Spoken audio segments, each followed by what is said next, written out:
अच्छा, आज जो हमारा टॉपिक है स्टार्ट लेते हैं। बेसिकली हमने जो लिस्टिंग ऑप्टिमाइजेशन करनी है, लेकिन उससे पहले जो है 2-3 टर्म्स आप लोगों ने मुझे कहा कि हमने लास्ट क्लास में जो है वो पढ़ा था सोर्सिंग का। तो सोर्सिंग अगर आप लोगों ने पढ़ी है तो आप लोगों को इन टर्म्स का पता होगा। किसी को आइडिया है कि डीडीपी क्या होती है? Delivery duty paid. तो इसका क्या मतलब है? डिलीवरी ड्यूटी पेड का क्या मतलब है? वेयर हाउस तक जब हमारा माल पहुंचता है तो उस पर जितने भी चार्जेस आते हैं अमेजोन के वेयर हाउस तक, तो उसको हम डिलीवरी ड्यूटी पेड कहते हैं। अच्छा, एक्सवर्क। उसमें बस फुल कॉस्ट आ जाती है। ओके, एक्सवर्क क्या होता है? ये एक्सडब्ल्यू, ई एक्सडब्ल्यू किसको कहा जाता है? ये कौन सी शिपमेंट होती है? बाकी स्टूडेंट्स कहते हैं ना सारे। नहीं भी आप लोगों को आता तो मुझे बताएं कि मैं एक्सप्लेन करूं। अगर आता है तो आप लोगों की साइड से मुझे थोड़ी सी इंटरेक्शन रिक्वायर्ड है। मैम थोड़ा बता दे, मैं नहीं थी इसमें, अच्छा एक्सप्लेन कर सकते इन अच्छा। हैं? चीजों के बारे में हम नहीं जानते क्योंकि लास्ट क्लास में तो जस्ट प्रोफाइल सेट करने का सर ने बताया था। ओके जी अच्छा, जी सही है। ये बेसिकली हमारे पास क्या है, जब हमने बात की थी, आप लोगों ने सोर्सिंग की क्लास ली होगी जिसमें सर ने आप लोगों को बताया होगा कि जब हम अमेजोन पे एक प्रोडक्ट सेलेक्ट कर लेते हैं तो हम किस तरह उसकी चैनल के थ्रू सोर्सिंग करवाते हैं। ठीक है, अब उसमें हमारे पास 3 तरह की सोर्सिंग आती है। फॉर इंस्टेंस मैंने जो है एक मिरर लिया और मैंने अपने सप्लायर को कहा कि मुझे इसके 1000 यूनिट्स तैयार कर दें। उसने उधर वो मुझे प्रोडक्ट मैन्युफैक्चर करके दे दिए। अब ये प्रोडक्ट जो है अमेजोन के वेयर हाउस तक कैसे पहुंचेगी? ठीक है, तो इसमें एक हमारे पास होता है एक्स वर्क कॉस्ट। ये जो ई एक्स डब्ल्यू है, एक्स वर्क बेसिकली आपकी सिर्फ मैन्युफैक्चरिंग कॉस्ट होती है। अगर मैं सप्लायर को कहूंगी कि मुझे एक्स वर्क कॉस्ट दें, तो वो मुझे कहता है कि जी इस प्रोडक्ट की या इस मिरर की एक्स वर्क कॉस्ट 1 पाउंड है। उसके बाद मेरी जिम्मेदारी है कि मैं किसी भी फ्राइट फॉरवर्डर को हायर करूं। ठीक है, और वो जो है मेरी उन प्रोडक्ट्स को वहां से जो है वो मेरे लिए फ्राइट फॉरवर्डर जो है वो प्रोडक्ट उठाएगा और उसको अमेजोन के वेयर हाउस तक पहुंच जाएगा।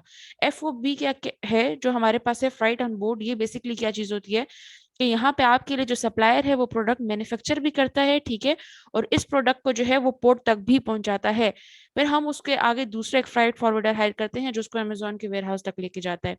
डीडीपी जो है वो हमारे पास ड्यूटी डिलीवरी पेड है या डिलीवरी ड्यूटी पेड है। ये बेसिकली क्या चीज होती है कि जो सप्लायर मेरे लिए प्रोडक्ट मैन्युफैक्चर करेगा वही उसको अमेजोन के वेयर हाउस तक भी पहुंचाएगा, और इसके बीच में हमें जितनी भी ड्यूटी वगैरह पेड करनी होती है या शिपमेंट के चार्जेस होते हैं वो प्रोडक्ट के इंक्लूडेड होते हैं। सो ये बेसिकली इस तरह, फॉर इंस्टेंस मैं एक कहती हूँ कि मिरर है, मैं मैन्युफैक्चरर को कहती हूँ कि मुझे एक्स वर्क कॉस्ट बताएं, यानी उस मुझे प्रोडक्ट की सिर्फ मैन्युफैक्चरिंग कॉस्ट बताएं, तो वो मुझे कहेगा कि जी इसकी मैन्युफैक्चरिंग कॉस्ट जो है वो 1 पाउंड है। फिर मैं उसको कहूंगी आप मुझे एफओबी कॉस्ट बताएं। एफओबी कॉस्ट ये है कि आप इस प्रोडक्ट को मैन्युफैक्चर भी करें और इसको पोर्ट तक भी पहुंचा दें। ठीक है, आगे मेरा बंदा इसको अमेजोन वेयर हाउस तक पहुंच जाएगा। तो एफओबी जो है उसमें थोड़े से चार्जेस ज्यादा हो जाते हैं। वो मुझे कहेगा कि ये जो है इतनी शिपमेंट लगा के ये मेरे पास आएगा 1.3 पाउंड तक। फिर मैं उसको कहती हूँ आप मुझे इस प्रोडक्ट के लिए डीडीपी कॉस्ट दें, यानी ये आपकी जिम्मेदारी है कि आप इस प्रोडक्ट को मैन्युफैक्चर भी करोगे, आप इस प्रोडक्ट को जो है वो अमेजोन के वेयर हाउस तक भी पहुंचाओगे, चाहे वो आपको यूके में, यूएसए में है, किसी भी मार्केट प्लेस में। ठीक है, तो उसके लिए फिर उसकी कॉस्ट ज्यादा हो जाएगी। वो कहेगा ये जो है मैं आपको 1.5 पाउंड 1.6 पाउंड पे देंगे दूंगा। सो ये बेसिकली हमारे पास शिपमेंट सर्विसेज हैं। एक्स वर्क में आपके सिर्फ सप्लायर मैन्युफैक्चरर का जिम्मेदार होता है।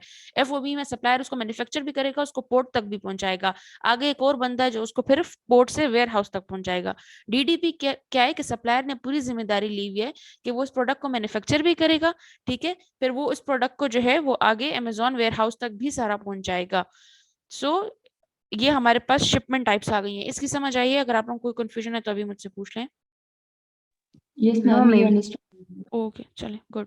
फिर हमारे पास जो है शिपमेंट टर्म्स आती हैं कि हम किस किस जरिए के थ्रू जो है हम शिपमेंट करवा सकते हैं। तो उसमें हमारे पास शिपमेंट बाय ट्रेन आती है, शिपमेंट बाय ट्रक आती है, by sea, by air. By air अगर होगी तो उसके चार्जेस हमारे पास ज्यादा होते हैं, लेकिन क्या होता है कि वो 10 से 15 दिन में हमारे पास आ जाती है शिपमेंट। बाय सी होती है तो उसमें हमारे पास 30 से 40 डेज लगते हैं। बाय ट्रक जो है फिर वो ज्यादा कॉस्टली भी इन सेंस कि टाइम टेकिंग वो हमारे लिए ज्यादा होता है। इसी तरह हमारे पास जो है बाय ट्रेन भी होता है। दूसरा फिर हमने क्या करना है कि हमने जब भी सप्लायर से बात करनी है तो हमने सप्लायर से पूछना है कि वो हम उनका कितना डिलीवरी टाइम होगा। अब डिलीवरी टाइम में आप उनसे ये पूछोगे कि एक तो कितने टाइम में मेरा ये प्रिपेयर होगा इन्वेंट्री। फॉर इंस्टेंस मैं किसी से डीडीपी लेती हूँ, तो मैं उनको कहती हूँ आप मुझे डिलीवरी टाइम बताएं, तो वो मुझे कहते हैं कि 3 दिन जो है हमारे इस प्रोडक्ट की, जिस दिन आपने ऑर्डर प्लेस कर दिया 3 दिन मैन्युफैक्चरिंग के लगेंगे, बाकी 7 डेज तक आपकी प्रोडक्ट जो है वो आपके अमेजोन वेयर हाउस तक पहुंच जाएगी। तो ये टोटल मेरे पास 10 डेज हो गए। फिर दूसरा, आप उनसे मोड ऑफ पेमेंट की बात करते हो कि आप किस तरह हमसे पेमेंट लोगे। ये बेसिक सिर्फ जस्ट थोड़े से पॉइंट्स हैं जो आपकी सोर्सिंग की क्लास से ही थे, उनको कवर किया कि हमारे पास किस किस मोड, कौन सी ट्रांसपोर्टेशन के तरीके हैं, बाय एयर है, बाय सी है, बाय ट्रक है, ट्रेन है। ठीक है, उसमें मैंने आपको बता दिया कि एयर जो है वो हमें ज्यादा पड़ता है। क्यों? क्योंकि वो आपको शॉर्ट टाइम में सर्विस मिल रही है, 10 से 15 दिन के अंदर आपकी इन्वेंट्री पहुंच रही है, लेकिन वो आपको कॉस्टली पड़ता है। फिर अगर हम बाय सी करते हैं तो वो हमें 30 से 40 दिन लगते हैं, लेकिन वो हमारे पास नॉमिनल आता है। कौन कौन से मोड्स हमने होते हैं वो भी हमने आपको इसमें डिस्कस कर दिए। अब हमारा जो एक और सेकंड चीज शिपमेंट में आती है, वो हमारे पास आती है यूपीसीज और एफएनएस की यूज। यूपीसी बेसिकली क्या है? Universal product code. For instance मैं आपको कहती हूँ, हम ये एग्जांपल ले लेते हैं कि मैंने कहा कि मैं ये मिरर सेल करना चाहती हूँ। मैंने ये अब जब सोच लिया कि हाँ मैंने ये प्रोडक्ट अमेजोन पे बेचनी है, तो हमने उस प्रोडक्ट को अमेजोन पे लिस्ट करना होता है, जो आज हमारी लिस्टिंग की क्लास है। कि अमेजोन पे जो लिस्टिंग बनानी होती है उसके लिए हमें अमेजोन को एक यूपीसी कोड देना होता है। ये यूपीसीज हम यूजली जो है वो GS1 या नेशन वाइड बारकोड से मिलते हैं। ये काइंड ऑफ बारकोड होता है। ठीक है, जब हमने अपनी प्रोडक्ट के साथ फॉर इंस्टेंस मैं लिखती हूँ कि ये मेरा मिरर है और इसका मैंने ये यूपीसी बाय करके डाला, इसी यूपीसी की बेस पे अमेजोन मुझे एक एसएन जनरेट करके देता है। ये यूपीसी जो होता है ये मेरे प्रोडक्ट का बारकोड होता है जो मैंने बाय किया होता है। सही है, तो जब भी आप अमेजोन पे कोई प्रोडक्ट लिस्ट करोगे तो आप उससे सबसे पहले यूपीसी लोगे और उसी यूपीसी की बेस पे आप अपनी प्रोडक्ट को अमेजोन पे लिस्ट करते हो। फिर हमारे पास एफएनएस की यूज क्या आते हैं। एफएनएस की यूज क्या चीज होती है कि देखें, जिस तरह मैंने आपको कहा कि मैंने सप्लायर से कहा कि मेरी इन्वेंट्री रेडी करें। अब वो इन्वेंट्री अमेजोन पे जाएगी तो अमेजोन को कैसे पता चलेगा कि ये वाली जो प्रोडक्ट है ये मेरी प्रोडक्ट है।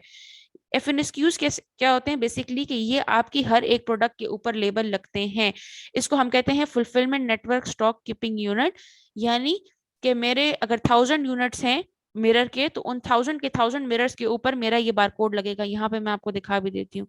एफएनएसक्यूज हमारे लेबल्स हमारे पास इस तरह के होते हैं। ठीक है, अब ये देखें, ये मेरे पास हम मल्टीपली अमेजोन से जो है ये लेबल्स प्रिंट कर लेते हैं और ये हम अपने सप्लायर को दे देते हैं और सप्लायर को कह देते हैं कि ये लेबल्स जो हैं आप हमारी प्रोडक्ट के ऊपर इसको पेस्ट कर दें। तो ये बेसिकली पहचान होती है हमारी प्रोडक्ट की। एक मिनट में ये देखें, ये एफएनएस के यूज हैं। इसमें यहाँ पे आपकी प्रोडक्ट टाइटल वगैरह सब कुछ लिखा हुआ है। अब जब हम ये बारकोड्स टाइप जो हैं अपनी एक एक प्रोडक्ट के ऊपर लगाते हैं तो अमेजोन इसको स्कैन करता जाता है और ऐड करता जाता है। तो ये हमारी प्रोडक्ट की बेसिकली पहचान है कि ये जो है इस सेलर का प्रोडक्ट है या उस सेलर की इन्वेंट्री है। फिर हमारे पास एक और चीज आती है, shipment labels. Shipment labels basically वो होते हैं जो आपके कॉटन लेबल्स होते हैं। ठीक है, फॉर इंस्टेंस मैंने कहा कि मेरे 1000 यूनिट्स की इन्वेंट्री है। ठीक है, और मेरे 500 यूनिट्स एक कॉटन में है और 500 यूनिट्स दूसरे कॉटन में है। तो उस कॉटन के ऊपर जो लेबल लगा होगा वो हमारे पास बेसिकली शिपमेंट लेबल्स होते हैं। शिपमेंट लेबल्स ऐसे होते हैं। ठीक है, ये इसमें क्या मैडम होता है? आपकी वॉइस नहीं आ रही। अच्छा, wait. हमें तो क्लियर आ रही है, हमें आ हमें रही क्लियर है आ रही है मैम। अच्छा, क्लियर आ रही है। मैंने कहा मैं इतनी देर से बोल रही हूँ और आप लोगों को आवाज नहीं आ रही। ओके, जिनका इशू है काइंडली आप कोशिश करो कि रीज्वाइन करो थोड़ा सा, या तो आपके नेट में इशू होगा। ठीक है, तो एक दफा डिस्कनेक्ट करके आप दोबारा ज्वाइन कर लो क्लास को।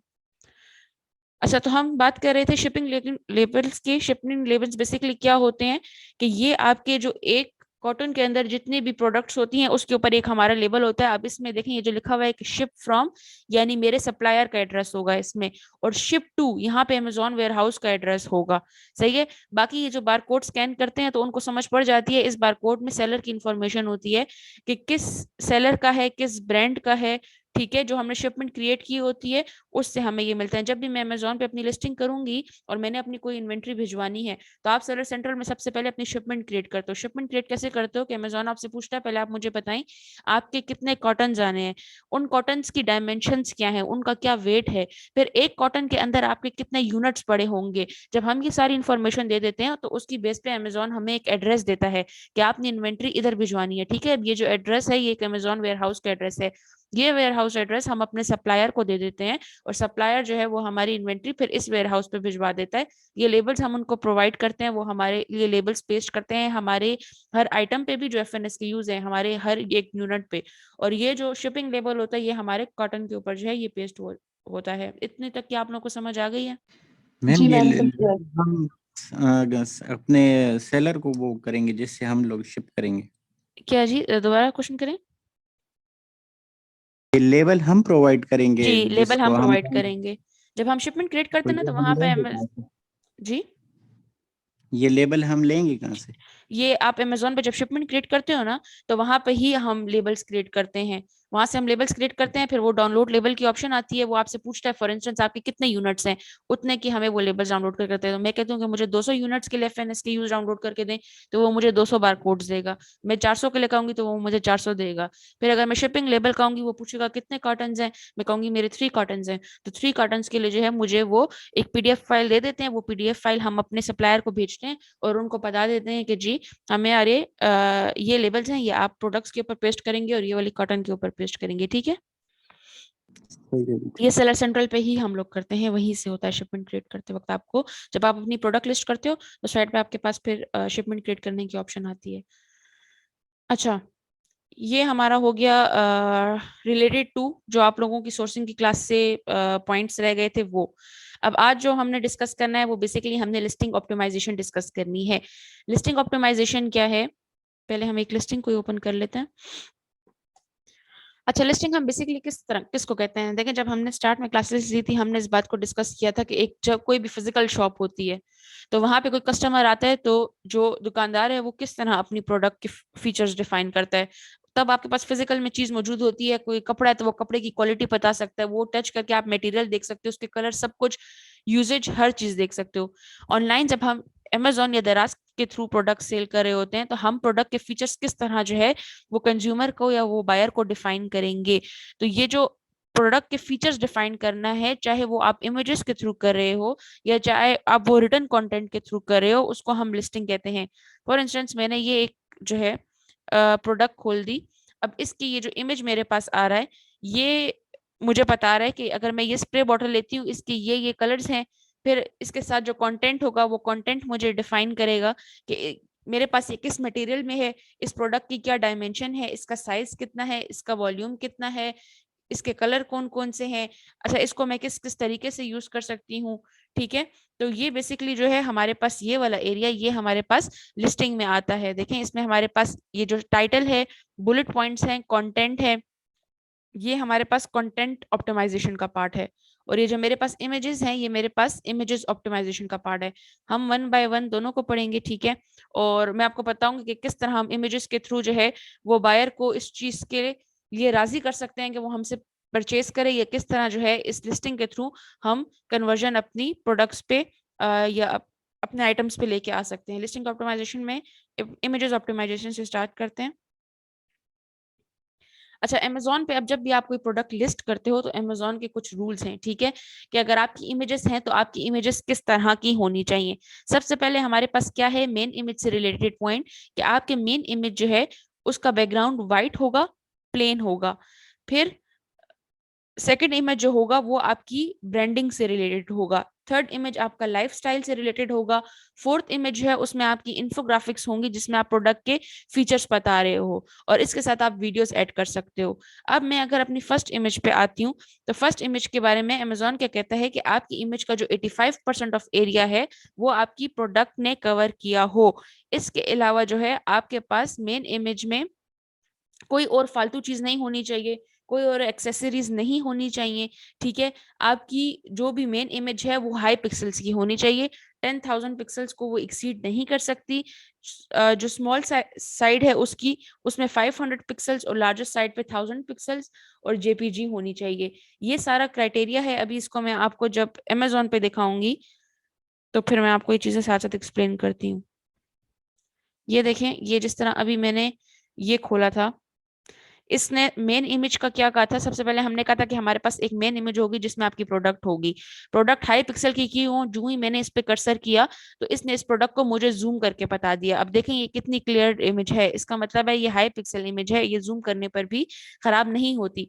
फिर हमने क्या कहा कि 85% ऑफ द एरिया जो है वो हमारे पास उस प्रोडक्ट ने कवर किया हो। इस तरह अब मेरी मेन प्रोडक्ट जो है वो स्प्रे बॉटल है, तो इस स्प्रे बॉटल के अलावा एक्स्ट्रा कोई चीज भी मुझे इसमें इस इमेज में अलाउड नहीं है। काइंडली बार बार क्लास लीव मत करें, इससे आप लोग भी डिस्टर्ब होते हो, मैं भी डिस्ट्रैक्ट होती हूँ। ठीक है, मेन इमेज का हमारा क्या था कि मेन इमेज में जो है आपका 85% ऑफ द स्पेस आपकी प्रोडक्ट ने कवर किया हो, कोई फालतू इसमें चीज नहीं होनी चाहिए, और पिक्सल्स आपकी उसके हाई होने चाहिए। फिर सेकंड इमेज हमारी जो है वो रिलेटेड टू होती है ब्रांडिंग। अमेजोन के मुताबिक अमेजोन ये कहता है कि जब आपकी अगर एक अच्छी ब्रांडिंग है, यानी आपकी पैकेजिंग जो है, आप अपनी प्रोडक्ट की शो करोगे। इसके लिए हम ये वाला ले लेते हैं। इस प्रोडक्ट की अगर मैं देखती हूँ मेन इमेज, इसने फर्स्ट इमेज में ही जो है, एक तो ये एक्स्ट्रा बीन्स ऐड किए हैं, ये अलाउड नहीं थे। दूसरा इन्होंने क्या किया कि फर्स्ट में ही अपनी ब्रांडिंग शो कर दी। ये जो आप अपना डब्बा शो करते हो या पैकेजिंग शो करते हो, ये आपको सेकंड इमेज में जो है शो करना होता है। ठीक है, बाकी हमने क्या कहा था कि 85% ऑफ द स्पेस कवर होना चाहिए और बैकग्राउंड व्हाइट होना चाहिए।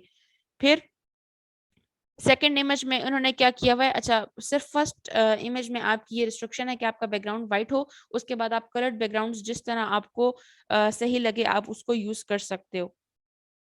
एक और एग्जांपल भी देख लेते हैं, ये देखें। अब ये वाली जो है हमारे पास, ये बिल्कुल सही है, ये अमेजोन के क्राइटेरिया के मुताबिक है। White background, 85% of the space covered. मेरे अगर मैं कह रही हूँ कि पैक ऑफ 12 बेच रही हूँ, ठीक है, 12 स्पाइस जार बेच रही हूँ, तो मेरे 12 के 12 स्पाइस जार इसमें मौजूद हैं। इसके अलावा मैं क्या दे रही हूँ, एक मार्कर दे रही हूँ लिखने के लिए, और इसके अलावा हम क्या कर रहे हैं कि ये हैं हमारे पास स्टिकर्स हैं, हमने 12 स्टिकर्स दिए हैं। तो ये हमारा बिल्कुल मेन इमेज का जो क्राइटेरिया है उसको पूरा कर रहा है। और इसको देखें, मैंने जूम भी किया है तो कितनी clear high pixel high quality के मेरे पास इमेजेस आए हैं। सही है, तो ये मेन इमेज। इसमें फिर उन्होंने एक दूसरा क्या फायदा किया कि देखें, इन्होंने अपनी प्रोडक्ट की वो साइट शो की हुई है जहां पे इनकी ब्रांडिंग हुई हुई है, तो ये मेन इमेज के क्राइटेरिया को भी पूरा कर रहा है, और यहाँ पे ये सेलर अपनी इजीली ब्रांडिंग भी कर रहा है। सेकंड इमेज हमने कहा था कि आप कोशिश करें कि वैसी हो कि जिसमें आपकी प्रोडक्ट ब्रांडिंग है ना हो। तो उसके बाद हमारे पास लाइफस्टाइल इमेजेस आते हैं। लाइफस्टाइल इमेजेस क्या मतलब कि इस प्रोडक्ट को आप किस तरह यूज कर सकते हो। तो यहाँ पे उसने उनका यूज बताया हुआ है कि बेसिकली ये स्पाइस जार जो है किस तरह यूज होते हैं। इसमें आप कोई भी स्पाइसेस डालो तो वो छिड़काव के लिए हैं। अब आगे जब आप इस प्रोडक्ट की और स्पेसिफिकेशंस देखेंगे कि देखें, इसमें हमारे पास दो तरह के हैं। एक हमारे पास ये है कि आप सिफ्ट करते हो, दूसरा आप पोर करते हो। यानी अगर आपको कम अमाउंट में डालना है तो आप ये वाली साइड यूज कर सकते हो, अगर आपको ज्यादा अमाउंट में डालना है तो आप ये वाली साइड यूज कर सकते हो। तो इसने अपनी प्रोडक्ट के फीचर्स को कितने अच्छे तरीके से डिफाइन किया हुआ है कि एक ही स्पाइस जार में आपके पास दोनों ऑप्शन इन्होंने दी हुई हैं।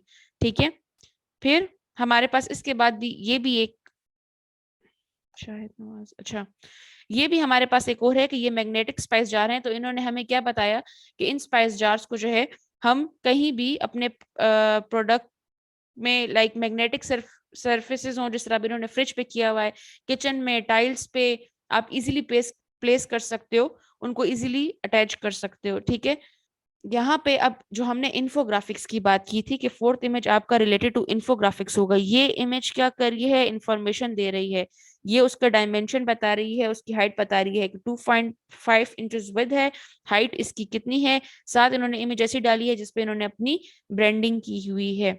लास्ट में उन्होंने जो सेकंड लास्ट इमेज है वो उन्होंने किस तरह की दी है कि इन्होंने देखें यहाँ पे एक लिड शो किया हुआ है कि हमारा ट्रांसपेरेंट लिड है, आप इजीली जो है देख सकते हो कि अंदर कौन सा स्पाइस पड़ा हुआ है।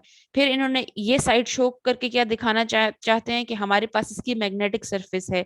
ये नीचे जो डब्बा पड़ा हुआ है इससे ये शो कर रहे हैं कि देखें आप एक से शिफ्ट कर सकते हो, एक से पोर कर सकते हो। तो एक तरह से इन्होंने एक ही इमेज में आपको प्रोडक्ट की सारी डायमेंशंस, सारी यूटिलिटी, सब कुछ डिफाइन कर दिया है। ठीक है, और ये लास्ट इमेज जो है इन्होंने दिखाई है, इसमें अब यहाँ पे ट्रांसपेरेंट दिखाने का मकसद क्या था कि ये जो फर्स्ट इमेज में हम देख रहे थे कि स्टिकर्स दे रहे हैं, तो ये स्टिकर्स हाफ आप करके एक आप स्टिकर पे अपना लिख लो कि ये सॉल्ट है, ये पेपर है, ठीक है, और साथ ही आपको जो हाफ ट्रांसपेरेंट एरिया है वो शो करेगा कि आपके पास कौन सा स्पाइस है।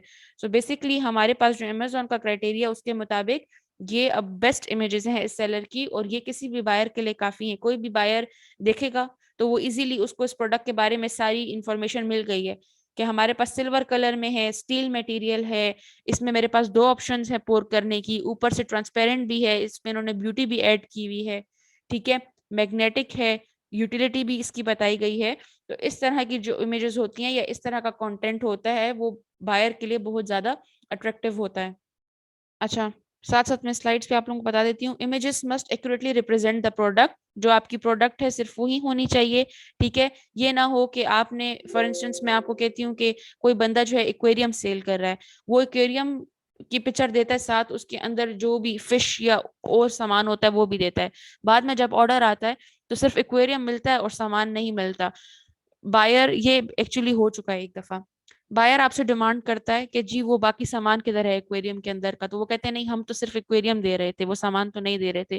तो इसका जो मकसद है वो ये है कि आपकी पिक्चर्स मिस इंटरप्रेट ना करें, कि आपने चीज एक दिखाई है, ठीक है, लोग समझें कि जी इसके अंदर ये फीलिंग है या ये चीज भी हमें साथ मिलेगी, जबकि आप कहते हो कि नहीं मैंने तो सिर्फ ये आउटर कवरेज भेजनी थी, ठीक है, ये आउटर कवरिंग हम सिर्फ प्रोवाइड कर रहे हैं। तो मिस इंटरप्रिटेशन आपकी इमेजेस में नहीं होनी चाहिए। काइंडली सब म्यूट कर लें, अगर कोई क्वेश्चन हो तो फिर करें अनम्यूट, वरना म्यूट रहें, ठीक है। अच्छा, फिर उसके बाद हमारे पास क्या था, वो सारी बातें जो हमने कहा था कि मेन इमेजेस जो है वो आपकी प्रोफेशनल होनी चाहिए, इसमें कोई भी एसेसरीज आप नहीं डालोगे, जिस तरह मैंने आप लोगों को ये मिल्क फ्रोथर वाली दिखाई, ठीक है। अब इसमें इनकी मेन इमेज बिल्कुल भी हमारे क्राइटेरिया के मुताबिक नहीं थी। एक तो सबसे पहली बात उन्होंने ब्रांडिंग की हुई है, दूसरा उन्होंने ये बीन्स ऐड किए हुए हैं, ये अलाउड नहीं था। इनकी मेन इमेज में सिर्फ ये जो है हमारे पास मिल्क फ्रोथर्स की इमेज डाल सकते थे। सो आपने कोई भी एक्सेसरीज ऐसी चीज नहीं दिखानी जो आपके कस्टमर को कंफ्यूज करते हैं। बाकी अगर ऐसी कोई चीज है जो आपकी गारमेंट से रिलेटेड है तो आप उसको मॉडल्स के थ्रू शो नहीं करोगे, ठीक है। किसी भी चाहे मेल हो फीमेल हो, आप लोग मॉडल्स की इमेजेस नहीं लगा सकते अपनी एडवर्टाइजिंग के लिए। ब्लर नहीं होनी चाहिए आपकी इमेजेस, 85% ऑफ द स्पेस जो है वो आपकी इमेज ने कवर किया हो। ये सब जो था वो हमारा इमेज ऑप्टिमाइजेशन में आता है। इसकी अब तक समझ आ गई है कि नहीं? अच्छा, एक और चीज लास्ट में हमारे पास आती है वीडियो। वीडियो The आपकी Zulai Kitchen original milk किस तरह frother. ब्यूटी ऐड To करती है use, देखिए। place the whisk into the milk. Press and hold the button.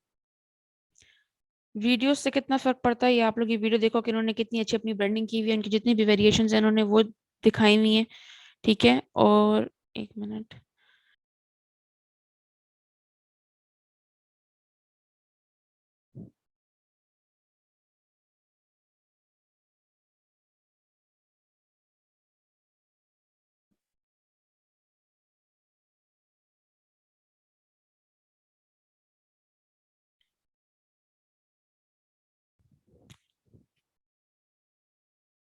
ये देखें, ये आखिरी जो कुछ सेकंड्स हैं उन्होंने वो सारे अपनी ब्रांडिंग के लिए यूज किए हैं।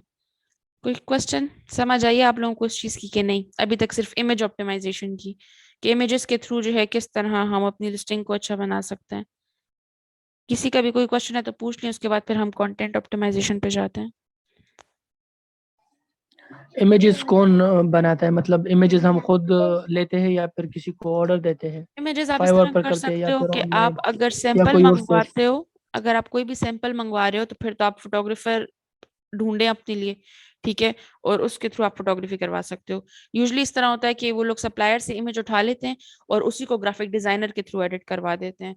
तो आप लोग फाइवर से भी बंदे मतलब कोई भी बंदा हायर कर सकते हो, लेकिन उसमें क्या है कि आप सैंपल फिर उस फोटोग्राफर तक जो है भिजवाते हैं। और इसके अलावा ये हो सकता है कि आप अपने सप्लायर से प्रोडक्ट की इमेज लेके और उसको ग्राफिक डिजाइनर के थ्रू जो है वो फिर थोड़ा बहुत मैनिपुलेट कर सकते हैं अपनी जरूरत के मुताबिक।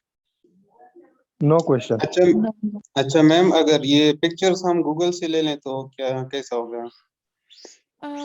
गूगल से नहीं ले सकते। एक तो ये कि आप किसी और की इमेजेस भी कॉपी नहीं कर सकते, क्योंकि अगर वो आप पे दूसरा सेलर जो है कॉपीराइट का रेस कर दे कि मतलब इस बंदे ने मेरी लिस्टिंग या मेरा कंटेंट या मेरी इमेजेस उठाई हैं, तो अमेजोन आपकी लिस्टिंग जो है वो उड़ा देगा, ठीक है। गूगल से आप लोगे तो आपको उसमें भी थोड़ी बहुत एडिटिंग करनी है। यूजुअली ऐसा होता है कि हम गूगल से हमें अपनी प्रोडक्ट की अच्छी इमेजेस मिल जाती हैं, हम सर्च कर लेते हैं, लेकिन उसमें भी आप कुछ ना कुछ हद तक एडिटिंग करोगे। किसी की भी आप डायरेक्ट इस तरह नहीं डाल सकते हो इमेजेस। अच्छा, नेक्स्ट हमारे पास जो है, अब वो हमारे पास आता है कीवर्ड्स के। कंटेंट राइटिंग में हमारे पास क्या क्या है? कंटेंट राइटिंग के हमारे पास 3 पार्ट्स आते हैं। एक हमारे पास टाइटल आएगा, ठीक है, एक हमारे पास बुलेट पॉइंट्स आएंगे, और एक हमारे पास डिस्क्रिप्शन आती है। टाइटल्स में किस किस पॉइंट का हमें ख्याल रखना होता है? सबसे पहले हमने टाइटल में ये चीज देखनी है कि हमारे पास टाइटल में सारे अल्फाबेट्स जो हैं, सारे वर्ड्स का फर्स्ट अल्फाबेट कैपिटल होंगे। देखें, जिस तरह ये लिखा हुआ है मैपल किच, कैपिटल, सेट का एस कैपिटल, मैग्नेटिक, ये सब कैपिटल होगा। अगर आपके पास किसी तरह की प्रपोजिशंस हैं या कंजंक्शंस हैं, उनको आप स्मॉल में लिखोगे, उसको आप जो है कैपिटल में नहीं लिखोगे। जिस तरह ये विद है हमारे पास, अब इसका हम इसको कैपिटल में नहीं कर सकते। बाकी टाइटल आप ऑल कैप्स में भी नहीं लिख सकते। अगर आपके पास कोई फिगर है, जिस तरह ये अब इन्होंने लिखा हुआ है सेट ऑफ 12, ठीक है, तो हमने क्या करना है, यहाँ पे देखें हमारा एक पॉइंट क्या है कि हम इसको फिगर के तौर पे लिखेंगे इस तरह, एज इन मैं लिखूं TWELVE12, इस तरह नहीं लिखना। अच्छा, अगर आपके पास इंचेस या सेंटीमीटर्स, अगर आप डायमेंशंस को मेंशन कर रहे हो अपने पास, तो डायमेंशंस आपने कभी भी डबल कॉमा लगा के इंच को आप शो नहीं करोगे। आप जो हो इंचेस, उसको स्पेलिंग्स ही लिखोगे, उसको अल्फाबेटिकल ही लिखोगे।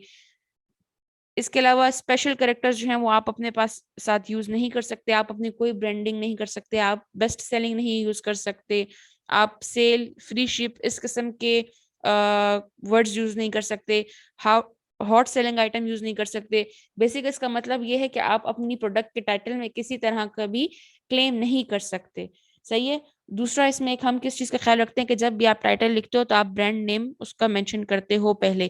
जिस तरह यहाँ पे हमारे पास ब्रांड मैपल किच है, तो इधर इन्होंने सबसे पहले लिखा मैपल किच, फिर set of 12 magnetic spice jars. अब बिल्कुल ये हमारे क्राइटेरिया के मुताबिक है कि 12 है, फर्स्ट सब कुछ इनके अल्फाबेट्स कैपिटल हैं, प्रपोजिशंस या कंजंक्शंस जो हमारे पास आ रही हैं वो हमारे पास स्मॉल अल्फाबेट्स में आ रही हैं, ठीक है। और किसी किस्म का इसमें क्लेम नहीं है। कीवर्ड स्टफिंग नहीं करनी। एक ऐसा टाइटल लिखना है कि जो सेंसिबल हो, जिस टाइटल का कोई मीनिंगफुल टाइटल हो, ठीक है। ये नहीं है कि बार बार कीवर्ड्स बस सिर्फ रिपीट हो रहे हैं और जब कोई बंदा उस टाइटल को पढ़ता है तो उसका कोई सर पाँव नहीं बनता या उसका कोई सेंस नहीं बनता। अच्छा, टाइटल के लिए फिर क्या है कि रेकमेंडेड ये है कि एटलीस्ट आपके 140 to 160 कैरेक्टर्स हों। बहुत छोटा सा टाइटल भी नहीं होना चाहिए, बहुत बड़ा टाइटल भी ना हो, ठीक है, कि वो बिल्कुल आपका इंटरेस्ट खत्म कर दे। बाकी मैंने ये बात कर दी कि कीवर्ड स्टफिंग और कीवर्ड रिपीटेशन, ये दोनों चीजें अलाउड नहीं है। जितना आपका टाइटल अट्रैक्टिव होगा, यूजुअली लोग होते हैं जो बहुत इन डेप्थ डिटेल्स नहीं पढ़ते, वो सिर्फ टाइटल पढ़ते हैं, उसी से वो उस चीज का अंदाजा लगाते हैं। तो आपका टाइटल जो है वो अट्रैक्टिव होना चाहिए। फिर हम आ जाते हैं अगर बुलेट पॉइंट्स पे, तो हमें अमेजोन जो है 5 बुलेट पॉइंट्स की इजाजत देता है। अब बुलेट पॉइंट्स में सबसे पहले हम क्या करते हैं, कोशिश करते हैं कि हमारे पास जो फर्स्ट 2 बुलेट पॉइंट्स हैं उसमें हम अपनी प्रोडक्ट के, बल्कि फर्स्ट 4 में ही फीचर्स बताते हैं, लेकिन हमारा जो सबसे पहला बुलेट पॉइंट होता है उसमें हम अपनी प्रोडक्ट का मटेरियल जरूर बताते हैं। फिर बाकी 3 बुलेट पॉइंट्स में हम उसके डायमेंशंस, उसके फीचर्स, ये चीजें जो हैं बताने की कोशिश करते हैं। 5th बुलेट पॉइंट में यूजुअली लोग ये वाला पॉइंट डाल देते हैं कि ये इजीली रिफंडेबल है, या आपको एज अ गिफ्ट भी दिया जा सकता है, या अगर उस प्रोडक्ट के लिए कोई खास इंस्ट्रक्शंस हो उसकी केयर से रिलेटेड, तो वो हम डिफाइन कर देते हैं। फॉर इंस्टेंस मैं आपको कहती हूँ कि इस प्रोडक्ट के देखें, अब इन्होंने जो 5 बुलेट पॉइंट्स हैं, ठीक है, इन्होंने सबसे पहले क्या बताया हुआ है इसमें कि हम जो है 10 मैग्नेटिक स्पाइस जार्स दे रहे हैं, ठीक है। उनकी क्वांटिटी बताई हुई है कि हमारी एक अगर आप ऑर्डर करते हो तो उसमें कितने इंक्लूडेड हैं। फिर उन्होंने फीचर क्या बताया हुआ है इसमें कि ये एडहेसिव है, मॉडर्न डिजाइन है, स्टील मटेरियल यूज हुआ है, लॉन्ग लास्टिंग चीज है आपके पास इस्तेमाल करने के लिए, इजी टू यूज है, ठीक है। उसमें इन्होंने अब ये फीचर्स बताए होंगे कि आप 2 तरफ से, इसमें सिफ्ट भी है, इसमें पोर भी है, और सबसे लास्ट पॉइंट में इन्होंने क्या किया हुआ है आपको बताती हूँ, जिसमें गिफ्ट और ये चीज मेंशन हो।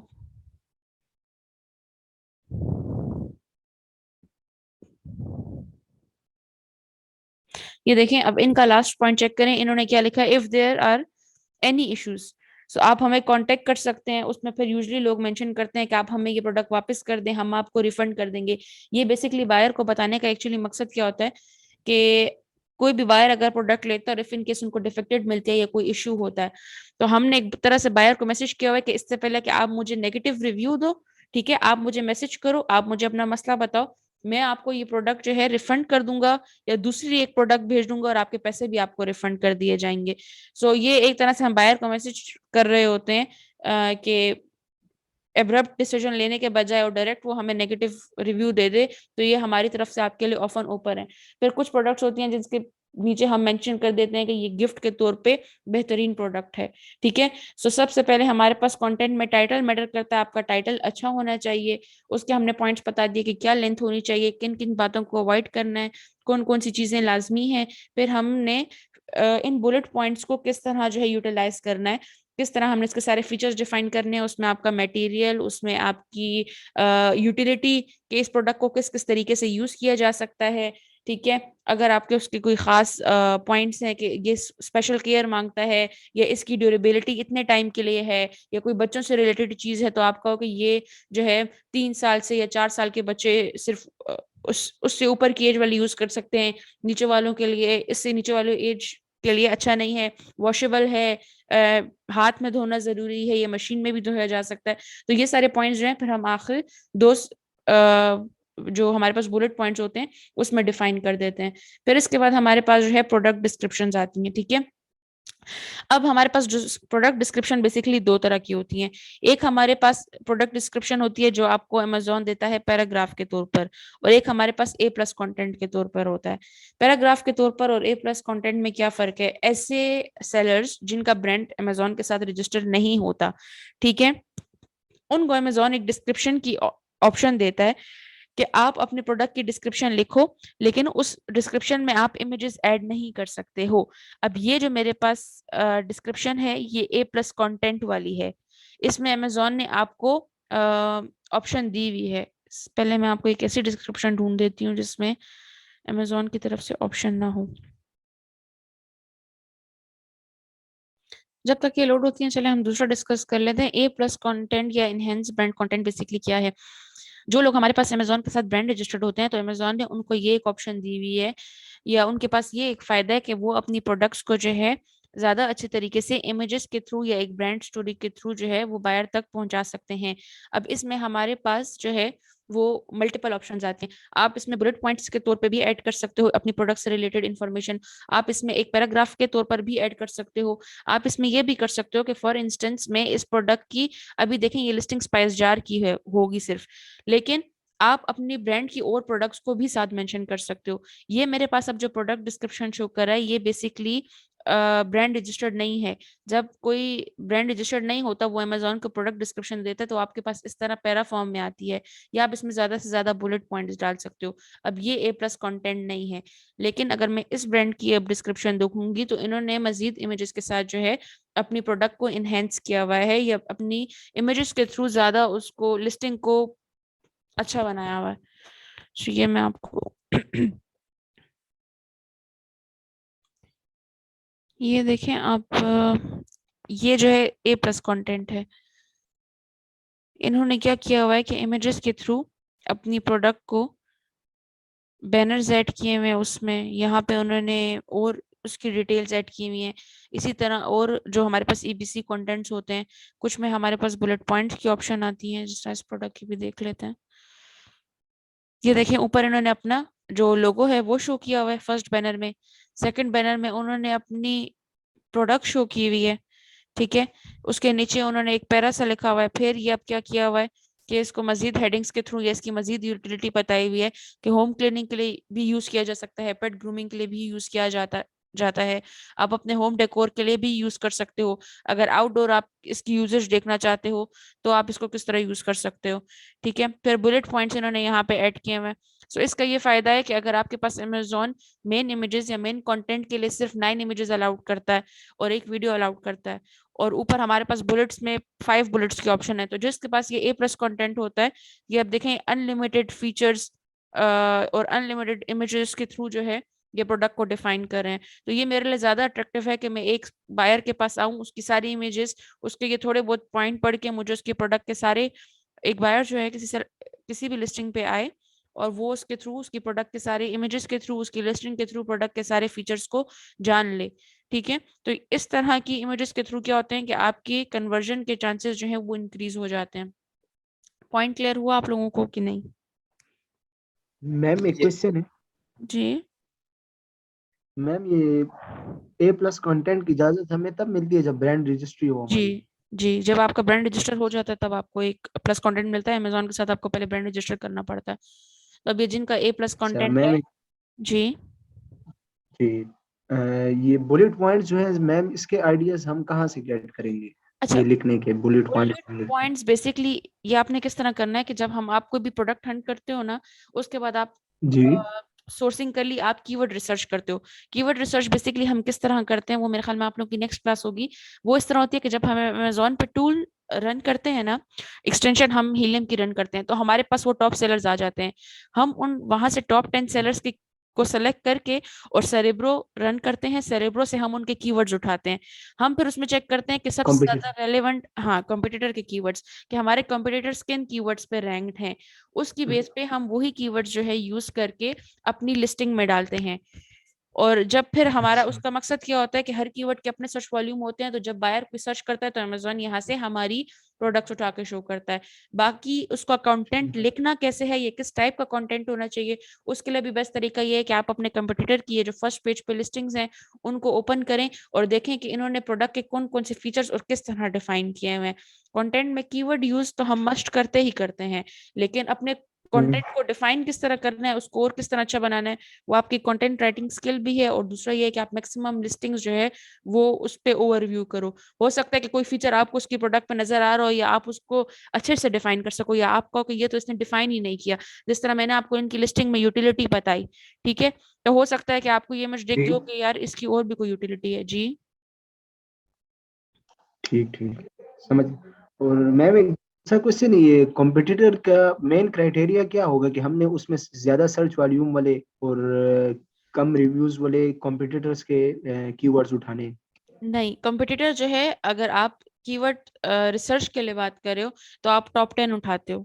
जब आप रेवेन्यू सॉर्ट करते हो, जो आपके टॉप पास 10। टॉप 10 आते हैं ना, हम उनको उठाते हैं। ठीक है, ठीक ठीक ठीक। और अगर आप वैसे अच्छा कंपटीटर की बात कर रहे हैं तो उसके लिए आप मार्केट सेगमेंटेशन करते हो। हम अगर पूरी लिस्टिंग के अगेंस्ट उतर रहे हैं तो फिर हम देखते हैं कि किस तरह की प्रोडक्ट की मार्केट में डिमांड है, उसके मुताबिक जो है हमने किस के साथ compete करना है। वो एक लंबा प्रोसेस है। ठीक, थैंक यू मैम। और किसी का कोई क्वेश्चन? ये एक इजी सी क्लास थी और बेसिक बेसिक कॉन्सेप्ट है।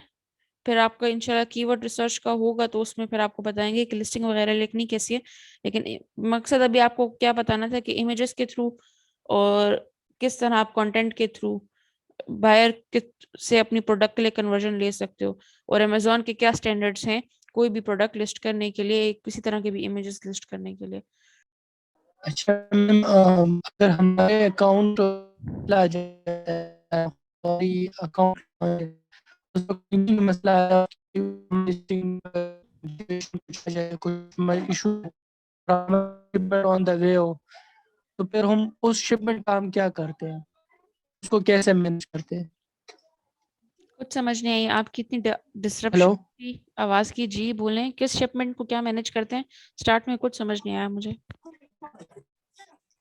नहीं मैं कह रहा हूँ कि अगर हमारा हार्डवेयर से अफेक्ट होती है, डीएक्टिवेट होती है, हमारी सेल्स तो नहीं हो रही, स्टॉक में हम्म स्टॉक पड़ा हुआ है, कोई इशू होता है, हम्म या हमें हम पर किसी हमारे अकाउंट कोई इशू आता है ना, जी अकाउंट में कोई इशू आता है, जी और हमारी शिपमेंट है ऑन द वे है, अच्छा। और हमें फॉरबिड कर दे अमेज़न कि आपकी शिपमेंट यहाँ नहीं आएगी, तो हम उस शिपमेंट के साथ क्या करते हैं, नहीं, शिपमेंट तो उसको किस ये तरह है कि मैनेज करते आप हैं? जब ऑर्डर करने से पहले अमेजोन को करते हो ना, आप प्रोडक्ट पहले एक लिस्ट करते हो। ठीक है, आपने जब भी सप्लायर को देना होता है तो आप उसको ऑर्डर प्लेस करने से पहले उसको डिलीवरी एड्रेस देने के लिए शिपमेंट पहले क्रिएट करते हो। तो अगर एक दफा शिपमेंट क्रिएट हो गई तो फिर तो आपका मसला नहीं है। हाँ, इफ इन केस ये है कि आपका, हम ये सिनेरियो कर सकते हैं कि हमारी इन्वेंट्री पहुंच गई है अमेजोन पे, ठीक है, और मेरी सेल नहीं आ रही, तो अब उस इन्वेंट्री के साथ मैंने क्या करना है? तो सूरत में जो है हम वो इन्वेंट्री लिक्विडेट कर सकते हैं। लिक्विडेट क्या है बेसिकली, कि आप बाहर ही लोकल मार्केट में वो प्रोडक्ट सेल कर देते हो, लेकिन उस कॉस्ट पे जितनी, मतलब जिस कॉस्ट पे आपने खरीदी है, सही है, बाकी जो आपके शिपमेंट चार्जेस थे ऊपर, वो उसका आपका नुकसान होगा, लेकिन एटलीस्ट जो आपकी प्रोडक्ट कॉस्ट होती है वो आपको रिकवर हो जाती है। तो उसमें सूरत में हम वो लिक्विडेट कर देते हैं, उधर ही मार्केट्स में उसको भिजवा देते हैं। लेकिन जहां तक शिपमेंट की बात है, तो एक दफा अगर आपकी लिस्टिंग हो गई, आपने शिपमेंट क्रिएट कर दी, अमेजोन ने आपको एड्रेस दे दिया, तो फिर वो इतना इशू नहीं आता।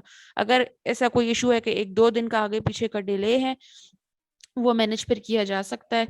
ठीक है, वो हम अपने सप्लायर को कह देंगे कि आप 1-2 दिन एक्स्ट्रा अपने पास रख लें या लेट उसको शिप करवा लें। लेकिन इस तरह इशू नहीं आता। अगर ये बात है कि आपकी इन्वेंट्री एक्स्ट्रा पड़ी है और अब ये बिक नहीं रही, इसका क्या करना है, तो वो आप और सोशल मीडिया साइट्स जो होती हैं, ईबे और मार्केट प्लेसेस पे, या तो उसको सेल करने की कोशिश करें या वहीं पे उसको इन्वेंट्री को लिक्विडेट कर दो। ठीक हो गया?